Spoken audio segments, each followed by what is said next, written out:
পাকিস্তানের মাটিতে বাংলাদেশের পরিসংখ্যান একেবারেই সুখকর নয়।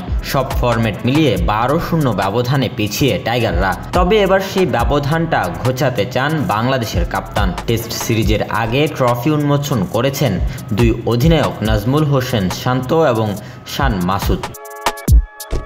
2003 সালে পাকিস্তানের মাটিতে প্রথমবারের মতো জয় পাওয়ার খুব কাছে পৌঁছে গিয়েছিল বাংলাদেশ। সেবার মুলতান টেস্টে ইনজামামুল হকের নেতৃত্বে 1 উইকেটে হেরেছিল টাইগাররা। এবারের সফরে অবশ্য ইতিবাচক ফলের আশা করছেন শান্ত। তিনি বলেন, এটি শুধু একটি রেকর্ড পরিবর্তন হতেই পারে।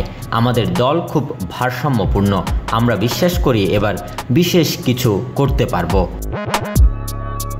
পাকিস্তানের উইকেট পেস সহায়ক হওয়ার কারণে চতুর্থ ইনিংসে ব্যাটিং চ্যালেঞ্জিং হতে পারে। তবে ক্যাপ্টেন আশা করছেন বাংলাদেশ দল এই পরিস্থিতিতে ভালো করবে। শান্ত জানিয়েছেন, টস গুরুত্বপূর্ণ ভূমিকা নিতে পারে, তবে তার দল যে কোনো পরিস্থিতির জন্য মানসিকভাবে প্রস্তুত।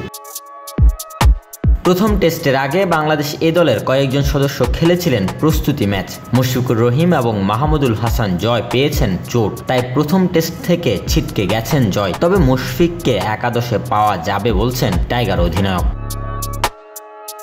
Desk report, news now sports.